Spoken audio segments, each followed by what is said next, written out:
pay $40 million in Medicaid. EITC, by the way, Medicaid has paid 100% of the expansion by the federal government in the states. And I hear a bunch of governors in the states complaining because in 2019 it goes to 90% participation by the federal government. And here we are stuck at, what is it, 45%? 45% matching share. EITC, $20 million Medicaid. Now, $60 million. I don't see that going down. $60 million annually. You know, sometimes you gotta watch the words you say, and I try to be a diplomat. Sometimes people get emotional, whether it's true, or they just like using nice words. You know. But I was called Chicken Little when I was concerned back in 2011 about our deficit, a $370 million deficit in 2011.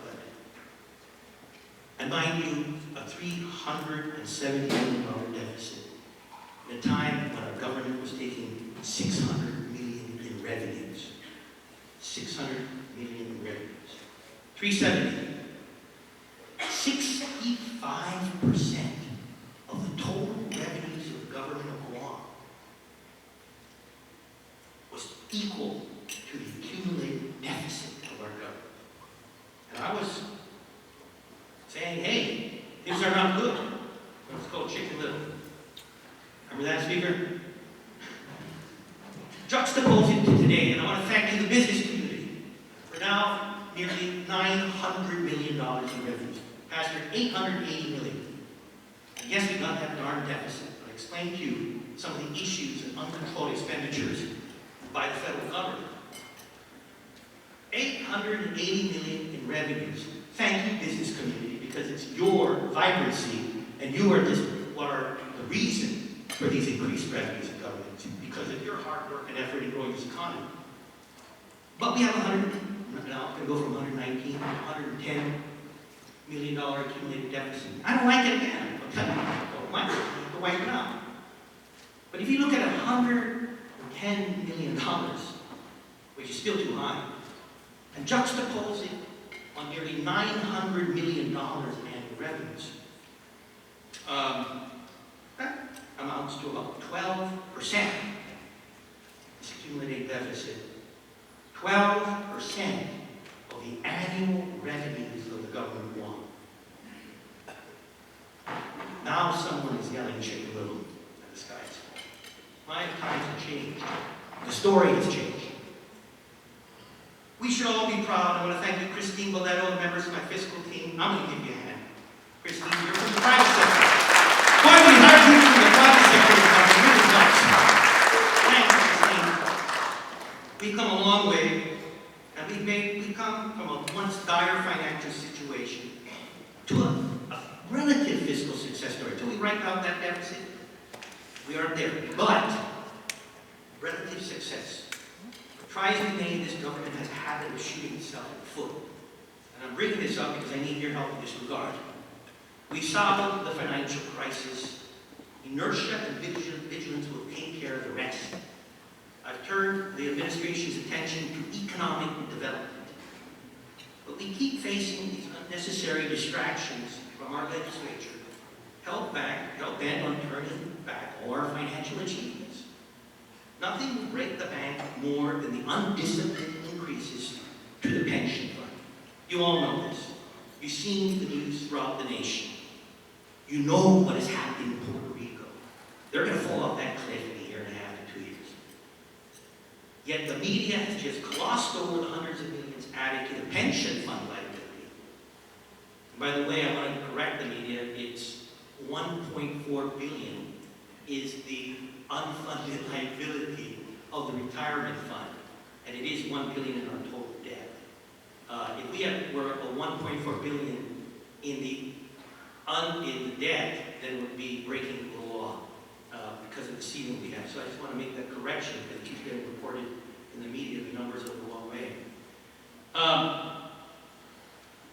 If we're not careful, if we don't speak up, that legislature will cause this pension fund to be the death of government insolvency. The issues on the retirement fund were not hit in my administration. maybe a Governor Tenorio or Governor Cruz, or a 38th Guam legislature, or 40th Guam legislature. A defined benefit plan, whatever you call it, I read 1 point this, 1 point that. And these assumptions and these guarantees do not bode well for the future. You just look at Puerto Rico and look at places such as Michigan and other states in the Union. These are the same people who close their eyes to the numbers and promote a minimum wage increase without any study understanding. I've been criticized for vetoing something. From the very beginning, I was saying, wait a minute, the report, if you're going to go after me for not waiting for the report, I say the same thing back to my colleagues in the legislature. Why did you pass this bill in the first place? And because you couldn't wait for the report to come out. That sounds like the pot calling the kettle black.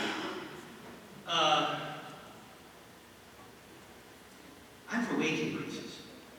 And I'm sure all of you are. Anyone who's run a business, your most important asset is your people.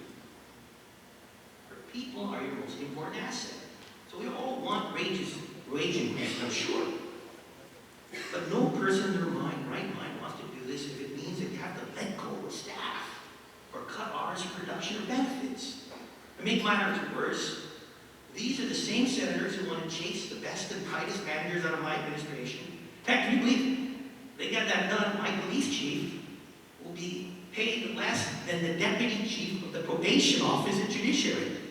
The only difference is, I guess, with Josh Tenorio running the judiciary, Colin Tykino running DOE, because they're Democrats, I guess they deserve better pay, right, Mr. Speaker?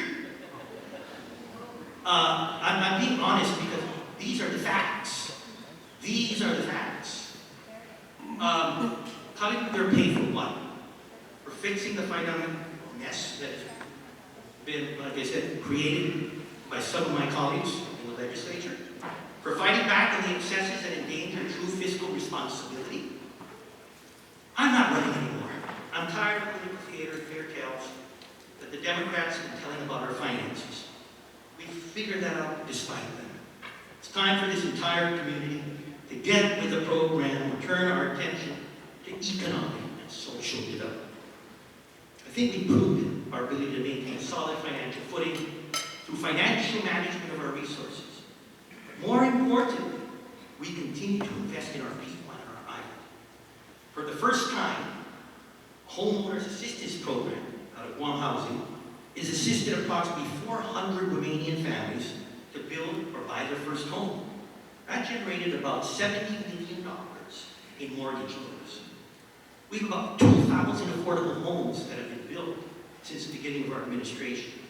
We renovated and expanded the Hagapnya Library, built a new museum, renovated the Paseo Stadium, expanded Chamorro Village, which we will use this new space as part of the upcoming Friday night market. And we're going to have also a central farmers market similar to what we have up there in Dennyville.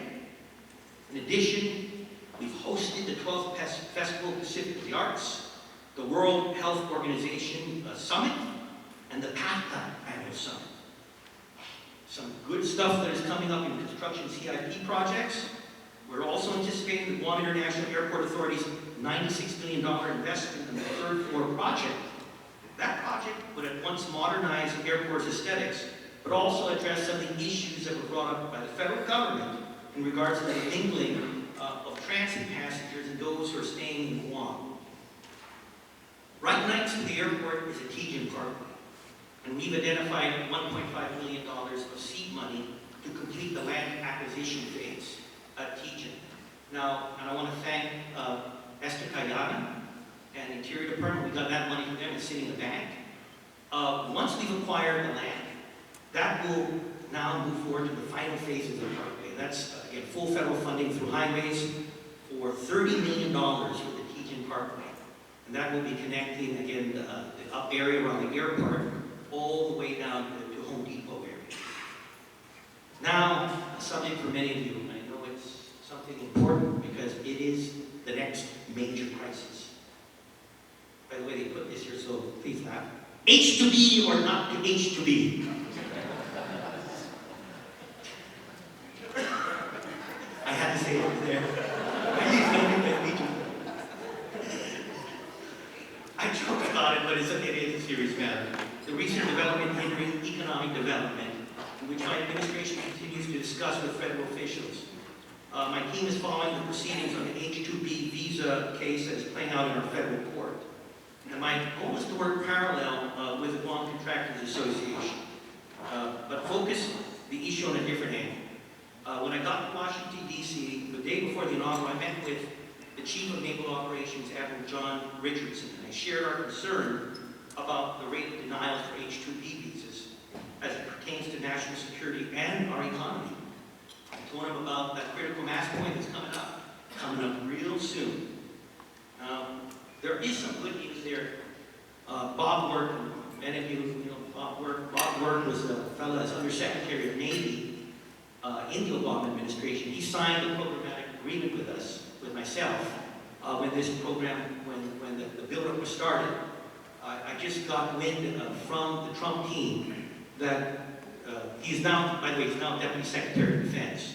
So though Ash Carter has gone and get Mattis there, Bob Work will continue being Deputy Secretary of Defense.